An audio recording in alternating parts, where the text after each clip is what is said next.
like most people, I'm not an activist by nature. There's really not that many people whose greatest desire is to go out and fight the system. My theory of change was, I'll write my book, people will read it, and then they'll change. But that's not how change happens.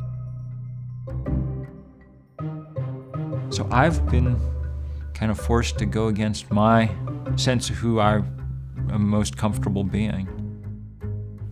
It seems like it's the thing that's required now, and I think it's probably required that an awful lot of us do things that are a little hard for us. Make a little noise, be a little uncomfortable, push other people to be a little uncomfortable. This is really the fight of our time. It is official, 2012 was the hottest year in the United States since weather scientists started keeping records. 2012 was not only the warmest year on record, but also the second most extreme, featuring tornadoes, wildfires, a massive drought, rising seas due to climate change, heat-trapping gases from burning oil, coal, and gas. $10.9 billion in profits. People look at this and they say that's a world turned upside down. Listening to your testimony makes me even more convinced that we need to act to prevent cataclysmic climate change. BP cut corner after corner, and now the whole Gulf Coast is paying the price. How can you justify the record profits you're making? Well, our business is one of very large numbers. Let's bring on Bill. He's an environmentalist and president and co-founder of 350.org. and my guest, Bill McKibben, Our nation's leading environmentalist. We started this thing called 350.org. We're going out and building the kind of political movement that will change things.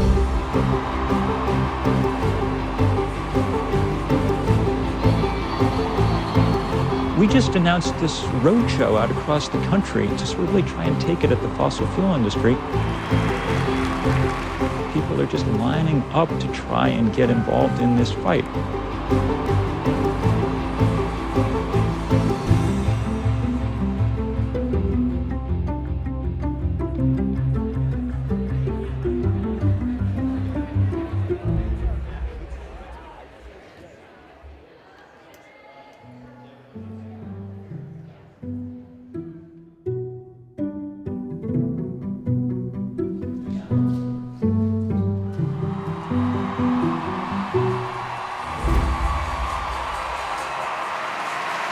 Well,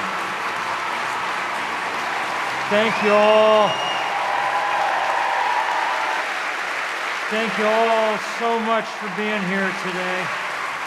It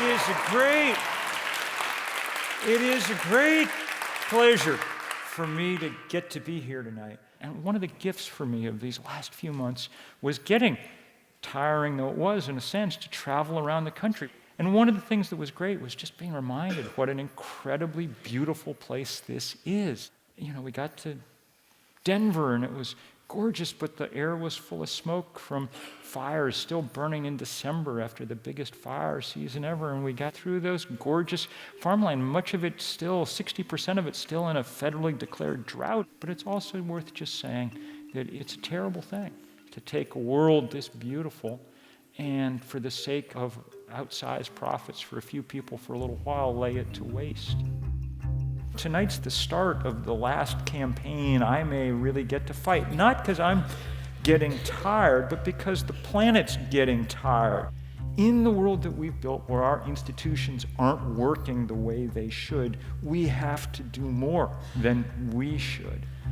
That news doesn't depress me. In a sense, it excites me because I think we know what we need to do. I think we've peeled away the layers of the onion. We've gotten to the very heart of things. As of tonight, we're taking on the fossil fuel industry directly. The moment has come that we have to make real stands. We're reaching limits. The biggest limit that we're running into may be that we're running out of atmosphere into which to put the waste products of our society, particularly the carbon dioxide that's the ubiquitous byproduct of burning fossil fuel. You burn coal or oil or gas, you get CO2, and the atmosphere is now filling up with it. we know what the solutions for dealing with this trouble are. Many of the technologies we need to get off fossil fuel and onto something else. The thing that's preventing us from doing it is the enormous political power wielded by those who have made and are making vast windfall profits off of fossil fuel. Well, there have been a lot of efforts by scientists to try to estimate whether we are living sustainably in the sense of whether we're consuming planetary resources at a rate that can be continued. The threat that this combination of climate change, water shortages, food shortages, and rising energy prices is enormously troubling to anybody who's aware of the data and the way these issues could play out. You can't keep increasing your economy infinitely on a finite planet. One of the things that humanity is facing is the need to dramatically reduce its carbon footprint over the next 40 years. And we're talking in the wealthy countries about 80 to 90% reductions. We're no longer at the point of trying to stop global warming, too late for that. We're at the point of trying to keep it from becoming a complete and utter calamity. We shouldn't have to be here tonight. If the world worked in a kind of rational way, we shouldn't have to be here. 25 years ago, our scientists started telling us about climate change. I played my small role in that by writing the first book about all this in 1989 for a general audience, a book called The End of Nature. If the world worked as it should, our leaders would have heeded those warnings, gone to work, done the sensible things that at the time would have been enough to get us a long way where we needed to go. They didn't, and that's why we're in the fix we're in. This is the biggest emergency the human family has faced since it came out of the caves. There is nothing bigger. All these issues matter, immigration and healthcare and education, but this one is really about the physical change of the planet. We all have been saying we need to save the planet. But as I think about it, the planet's going to be around for some time to come. What's at stake now is civilization itself.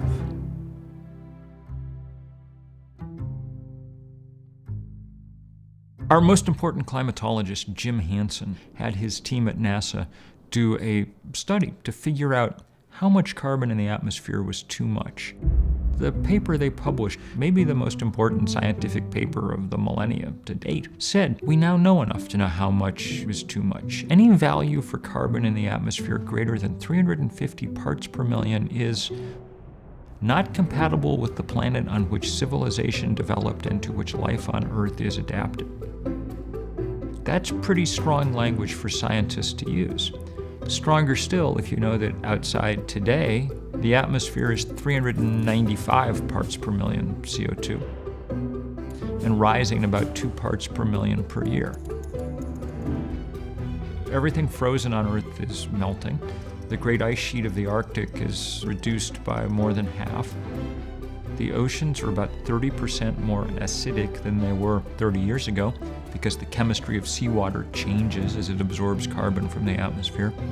And because warm air holds more water vapor than cold, the atmosphere is about 5% wetter than it was 40 years ago. That's astonishingly large change. There's more energy coming in and being absorbed by the Earth than there is heat being radiated to space, which is exactly what we expected, because as we add greenhouse gases to the atmosphere, it traps heat. Now we can measure that, and that's the basis by which we can prove that the human-made impacts on atmospheric composition are the primary cause of the climate change that we're observing. So let's get to work. We're calling this Do the Math, and we're going to do some math for a moment. Just 3 numbers, okay? I wrote about them in a piece last summer for Rolling Stone, a piece that went oddly viral. It was the issue with Justin Bieber on the cover, okay? But here's the strange thing. The next day, I got a call from the editor saying, your piece has gotten 10 times more likes on Facebook than Justin Bieber's, you know? some of that is doubtless the result of my sort of soulful stare, you know? But mostly it's because we managed to just kind of lay out this math in a very straightforward way that people needed to understand as we were going through what turned out to be the hottest year that America has ever experienced. Before we get to those three numbers, here's where we are so far. We've burned enough coal and gas and oil to raise the temperature of the Earth 1 degree. What has that done? There was a day last September when the headline in the paper was, half the polar ice cap is missing. Literally. I mean, if Neil Armstrong were up on the moon today, he would look down and see half as much area of ice in the Arctic. We've taken one of the largest physical features on Earth and we have broken it.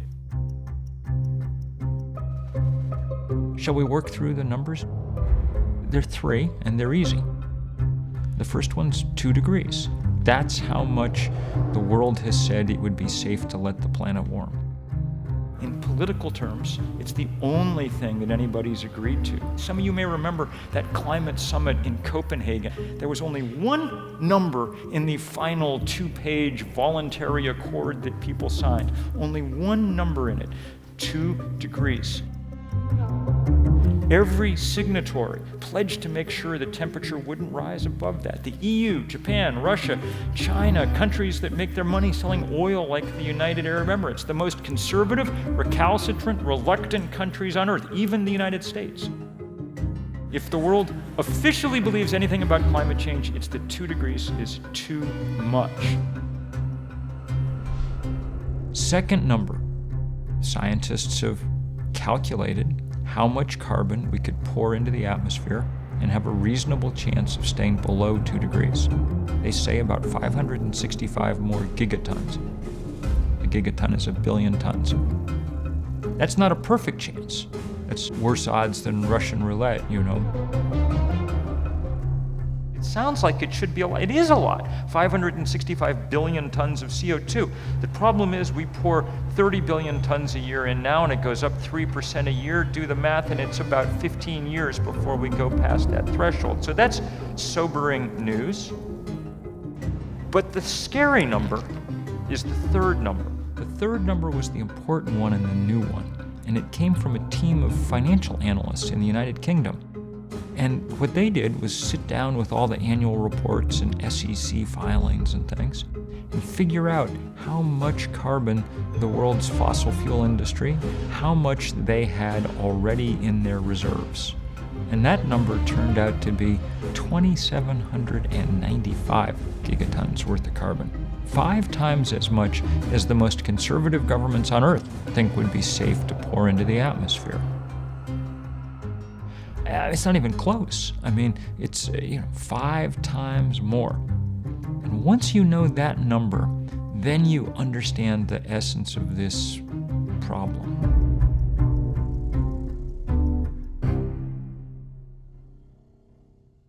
What the fossil fuel industry is doing is locking us into a future that we can't survive, that humanity cannot survive. And we know this because just at the end of 2012, we heard this from 3 different conservative sources simultaneously. The World Bank, the International Energy Agency, PricewaterhouseCoopers, hardly a hippie outfit, all told us that if we do nothing but more of the same, if we dig up those reserves, we are headed towards 4 to 6 degrees warming Celsius. These numbers show, and I want to be absolutely clear here, these companies are a rogue force. They're outlaws. They're not outlaws against the laws of the state. They get to write those for the most part. But they're outlaw against the laws of physics. If they carry out their business plan, the planet tanks.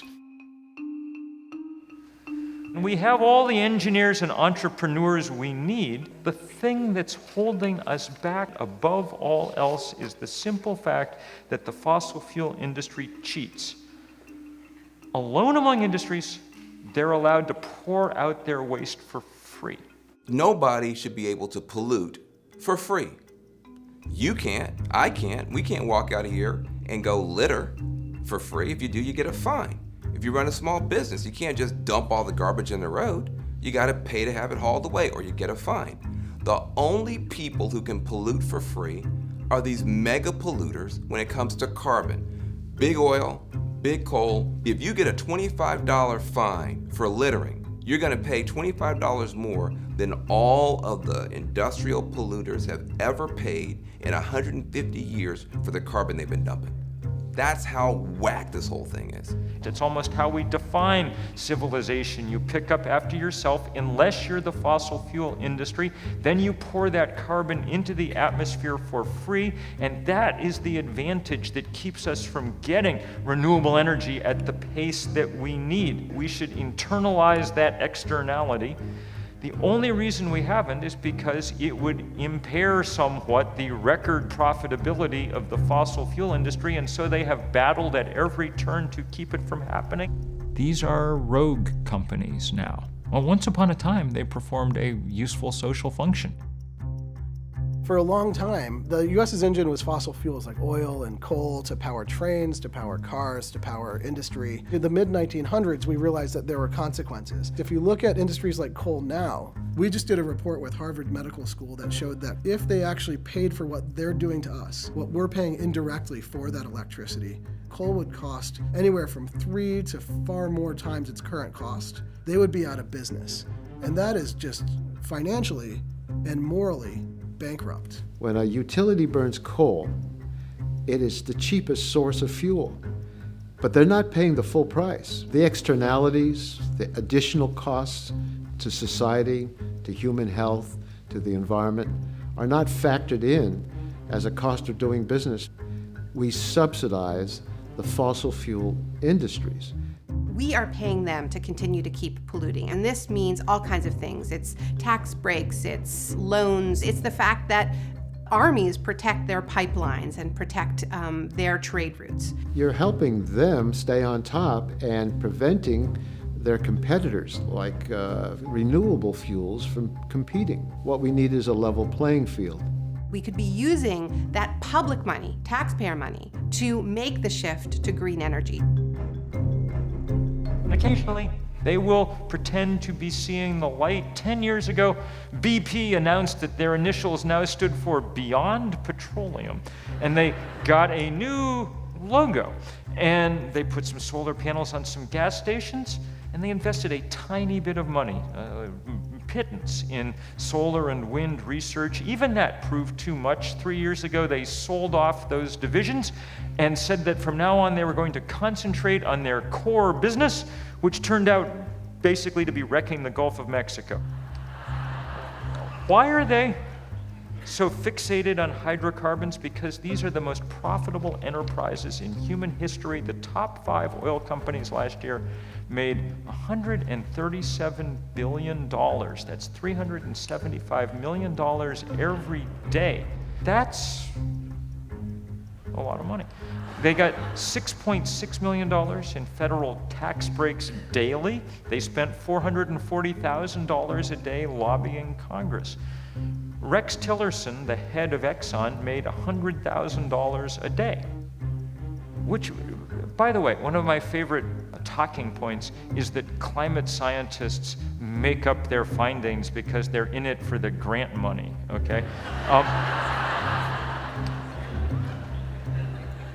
The only problem that these companies have now is that the scientists are watching in real time as they pull off this heist, and it's getting harder to deny. In fact, they're beginning to kind of admit what's going on. Last summer, for the very first time, the CEO of Exxon, Mr. Tillerson, gave a speech in which he said, yes, it's true, global warming exists. Clearly there's going to be an impact. So I'm not disputing that increasing CO2 emissions in the atmosphere is going to have an impact. It'll have a warming impact. But since the only way to stop that would be to take a hit to the company's profitability, he immediately tried to change the subject. It's an engineering problem, and it has engineering solutions. Really? What kind of engineering solutions were you thinking? Changes to weather patterns that move crop production areas around, we'll adapt to that. Look, I mean, all respect, but that's crazy talk. We can't move crop production areas around, okay? Crop production areas are what people in Vermont refer to as farms, okay? We already have farms every place that there is decent soil on Earth. It is true that Exxon has done all it can to melt the tundra, but that does not mean that you can just move Iowa up there and start over again. There's no soil. If fossil fuel companies want to change, here's how we know they were serious. One, they'd need to stop lobbying in Washington. Two, they'd need to stop exploring for new hydrocarbons. The first rule of holes is that when you are in one, stop digging, okay? And the third thing they'd need to do is go to work with the rest of us to figure out the plan where they turn themselves into energy companies, not fossil fuel companies, and figure out with the rest of us how to keep 80% of those reserves underground. The thing that really does make this almost pathological is the fact that when we already have 5 times as much carbon we can possibly burn, I mean, Exxon alone, $100 million a day exploring for new hydrocarbons. By this point, we're scraping the bottom of the barrel. I mean, we're in the tar sands, we're doing shale oil, we're doing fracking, we're doing mountaintop removal, we're doing deep sea drilling. We're taking apart the earth to look for the last bits of gas and oil and coal.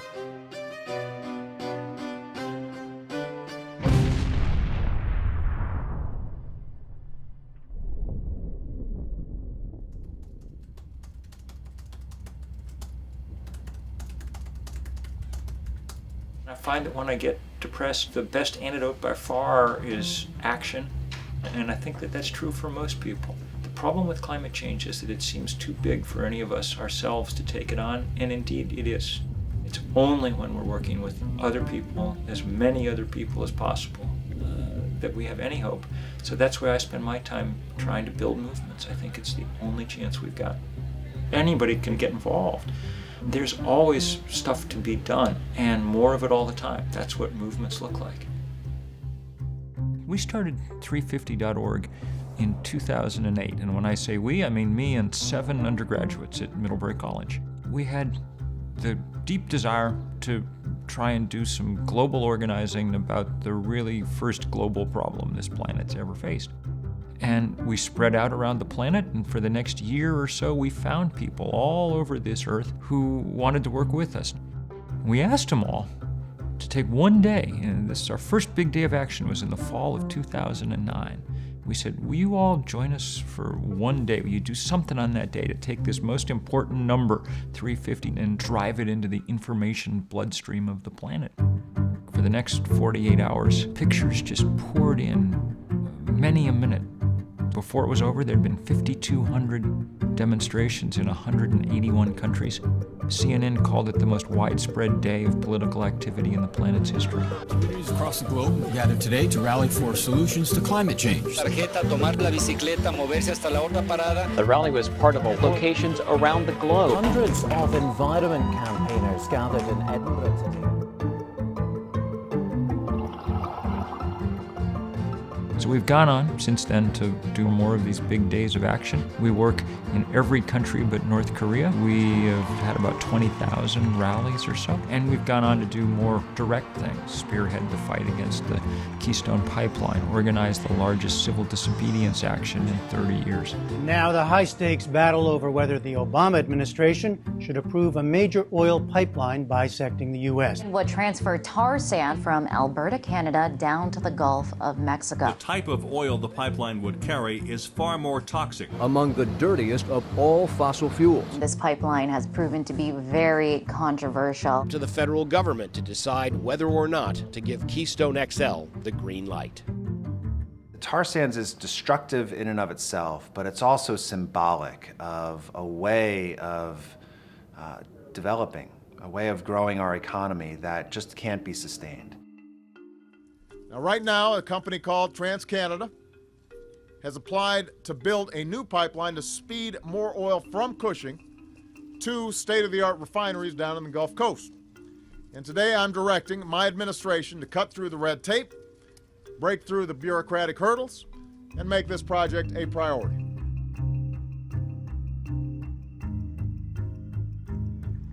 August was the beginning of the people's veto of this whole proposal We will never give up until the very idea of Keystone XL is dead and buried.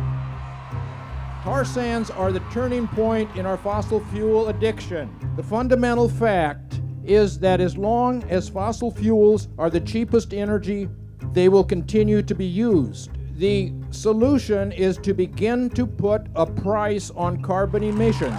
We, the American people, should not have to sacrifice our land and water to meet TransCanada's bottom line. We stand here right now because we are at our lunch counter moment for the 21st century. President Obama, do the right thing. We are at a tipping point in America's history for this environmental movement. If you are going to be risking arrest, you're going to be lining up on this sidewalk. When I saw the acts of civil disobedience in front of the White House, people saying, I will not let this Keystone Pipeline be built. I won't let us be committed to an energy plan based on fossil fuels. You know, the people that got arrested in front of the White House, those were not people who were all self-identified environmentalists. Those were farmers and ranchers. Those were people from indigenous communities. Those were business leaders. Those were grandparents and moms and dads. We're really starting to see an expansion of the group of people that are fighting this fight, but we have a lot further to go on that. I've been forced to do things I didn't imagine I'd ever do. Stand up on a stage in front of thousands of people, go to jail. We're probably not going to be able to stop them all, one pipeline, one mine at a time. We're also going to have to play, offense. We think one thing the fossil fuel industry cares about is money, so that's what we're going to go after. You want to take away our planet and our future, we're going to try and take away your money, we're going to try and tarnish your brand. This industry has behaved so recklessly that they should lose their social license, their veneer of respectability. We need these guys to be understood as those outlaws against the laws of physics. We need to take away some of their power, and there's a lot of ways we're going to do it. One tool, first tool, is divestment. We're going to ask or demand that institutions like colleges or churches sell their stock in these companies. The logic could not be simpler. If it's wrong to wreck the climate, it's wrong to profit from that wreckage. That argument has worked in a big way exactly once in U.S. history. There had been scattered violent incidents in the Athlone mixed-race neighborhood. Authorities returned fire without warning. Organized, vocal, and committed, students urged the university to divest itself of all investments in South Africa. That's what happened during the fight against South African apartheid, when at 155 colleges and universities, people convinced their boards of trustees to sell their stock. And when Nelson Mandela got out of prison, one of his first trips was to the U.S., and he didn't go first to the White House. He went to Berkeley to say thank you to the University of California students who had forced the sale of $3 billion worth of apartheid-tainted stock. Here's what we demand. 1, no new investments in fossil fuel companies. 2, a firm pledge over the next 5 years that they will wind down their current positions. It's not unreasonable. It's hard, but it's not unreasonable. I'll give you a piece of news. The first college in the country to divest all its stock from fossil fuel companies is a college in Maine called Unity College with a $13 million endowment, and none of that $13 million at this point is in fossil fuels anyplace. Divestment really, in one sense, was a no-brainer for us. When you look at other institutions and their struggle with whether or not to divest, it really boils down to one simple thing: willingness. The mayor in Seattle, he said, I spent the afternoon with my treasurer, and we're figuring out how we're going to get the city's funds out of fossil fuel companies. Welcome everyone to our event tonight. divesting from fossil fuels, a conversation with students from Barnard Columbia, the New School, NYU, and Hunter College. Students are asking for divestment. The fact that we have over 250 movements on different campuses around the country means that we have severely challenged that veneer of social respectability. They understand, like the religious denominations and cities that are also doing this, they understand what those numbers mean. It's inconsistent with the reason these institutions exist, for them to continue to invest in something that is dedicated to the destruction of civilization. We're asking the administration at NYU to divest the university endowment from the fossil fuel industry. We can reinvest in our antiquated infrastructure and make our buildings more energy efficient. People are always looking for this silver bullet. Instead, it's the silver buckshot. How this campaign fits into the greater scheme of things is that this is just one of those ways in which we can take action. These are the kind of solutions that the university should be leading on. And they should be saying, we're going to take the money that's piled up in our endowment that right now is either doing nothing or doing harm, and we're going to take that money away from the problem makers, give it to the problem solvers. Once you know what's evil, now if you're ignorant, you got to pass. But once you know what's evil, you have a moral responsibility to withdraw your energy from it. We are participating in the destruction of our own world even if we don't want to, because the fossil fuel industry is so intertwined in so many aspects of American life. They rely on our corporation to continue what they're doing. But what if we said no? The divestment work is a piece of that. And what it does is it has the ambition of transforming hundreds, thousands of institutions in the US to be allies rather than adversaries. We as everyday people have so much power. If you are a member of a church, you have the ability to work with your fellow congregants to make sure that your church is not investing in fossil fuel companies. If you are a student on a college campus, not only do you have the opportunity, I think you have the responsibility to work with your fellow students to make sure that your institution of higher learning is not investing its endowment in the companies that are destroying your future and this planet. We have to send a message, a very clear message to big oil, big energy, that we are going to hold them liable and we are going to divest if they won't themselves begin to change.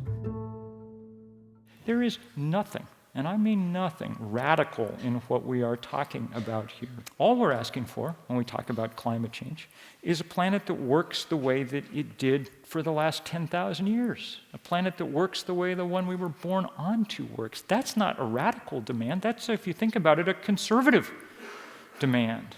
Radicals work at oil companies. If you wake up in the morning to make your $100,000 a day, you're willing to alter the chemical composition of the atmosphere, then you're engaged in a more radical act than anyone who ever came before you. And our job is to figure out how to check that radicalism, how to bring it to heel, how to keep it from overwhelming everything good on this planet. And here's the good news. Since I've been giving you lots of bad news, here's the good news. There's plenty we can do. The long-term solution to climate change is very clear. We need to make the leap to renewable energy. We need to do it quickly, which will be hard. It'll be the hardest thing we've done since, gearing up to fight World War II or something. But it's by no means impossible.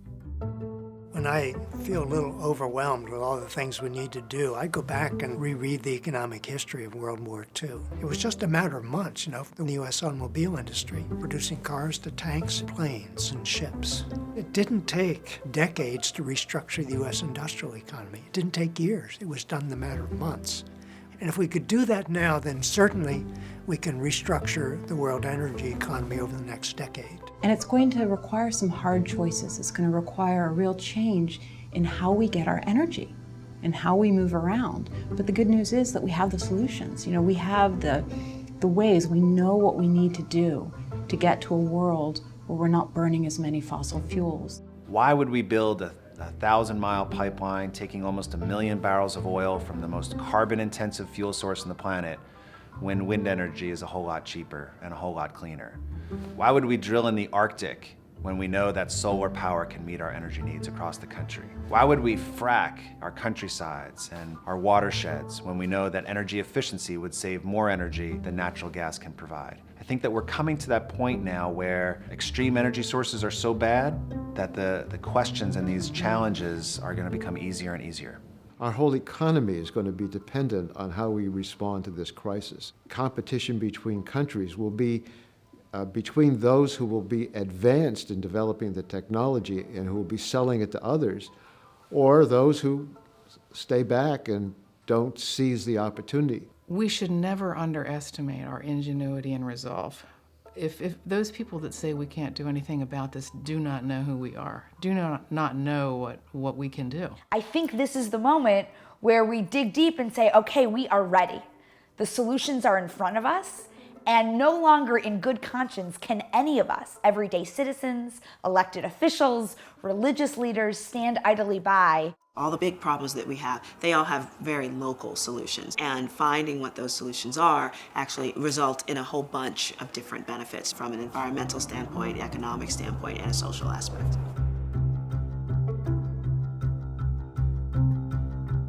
We are in a situation where we're going to have an ecologically sustainable economy for everybody, or ultimately we won't have one for anybody. It's just the smart thing to do to bet on the future and to begin to invest in the future. The past has a lobby, and it's a well-paid lobby, and it comes right out of big oil and big coal. The future doesn't have a lobby until now. We have to be as sophisticated as the system we're trying to change. The legislation that Senator Boxer and I are introducing with the support of the leading environmental organizations actually addresses the crisis. A major focus is a price on carbon and methane emissions. I think a lot of people wonder, maybe still wonder, whether our political system is up to this task. In the largest sense, I don't know if we can win this fight. There are scientists who think we've waited too long to get started. Clearly the power on the other side is enormous. Every once in a while I get discouraged. There was a TV reporter who was, sort of grilling me. He said, well, this just seems impossible. You're up against the richest industry on earth. This just seems like one of these David and Goliath stories. What chance do you have? And I was thinking, oh, you're right, this is terrible.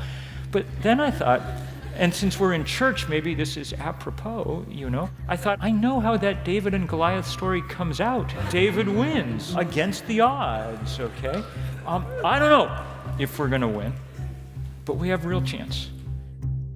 We know that civil disobedience has helped to achieve great things. It's helped to secure for women the right to vote. It's helped to end segregation. And so we know that we can't win on climate change if we continue to dither, if we continue to talk about it but not do anything. We have a moral catastrophe on our hands. We have to do this because our democracy has been subverted, our laws have been subverted. As I say it's criminal, and I say that not lightly.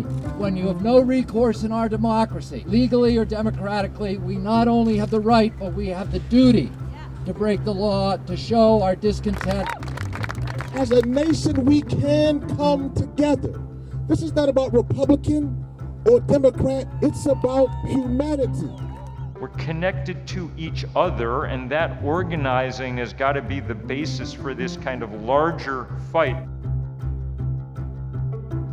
We're very glad to be here. Some of us are especially glad to be here because we're glad to be out of jail, where we spent much of yesterday in this demonstration about the Keystone Pipeline, and that's, of course, one of the reasons that Americans are descending on this city this week. Thousands of people marched past the White House and urged President Obama to take strong measures to combat climate change. The second high-profile event organized in a week by groups including the Sierra Club and 350.org. I'm here because I have an obligation to my children, my ancestors, our future generations. If this pipeline goes through, it will be at the cost of human life. When disaster strikes, it's not going to know race, color, or creed. The fossil fuel barons, their lawyers, their spin doctors are losing their grip on our country's psyche. We're not going to create the clean energy economy when one side beats the other. We're going to win when we all come together for solutions that work for all of us. And the good news is that in this country, when we finally decided that we're going to take action on a moral question at the center of who we are, we tend to respond, when we respond, explosively. That is the epic struggle of this century, and we're going to meet it. If we don't, we won't have a 22nd century. Whenever a great generation stands up, it stands up based on idealism. It stands up based on moral courage, and that's what's happening now. This is the last minute in the last quarter of the biggest, most important game humanity has ever played. The reality of our movement is this: if we fail, the consequences are dire. None of you could be in a more important place than you are right now. Part of this battle against the very deepest problems we've ever faced.